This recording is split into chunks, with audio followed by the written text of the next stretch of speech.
Peace of mind and body. 8. I had a thought which I wanted to share.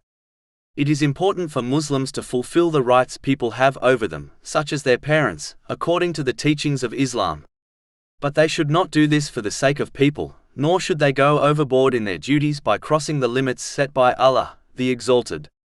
One should instead act only for the sake of Allah, the Exalted, and stay within the limits set by Him when fulfilling their duties to others. For example, they should not disobey Allah, the Exalted, in the process of pleasing people.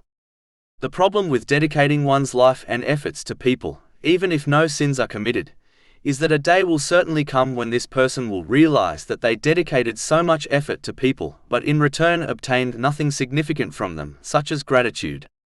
This attitude leads to bitterness towards life and people. If one persists on this attitude, they will eventually fail in their duties towards Allah, the Exalted, and especially those duties towards people.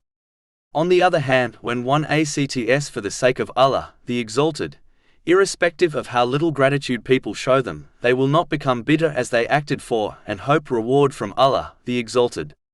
If one's intention is sincere, this will prevent bitterness, as they seek payback for their efforts from Allah, the Exalted, not people.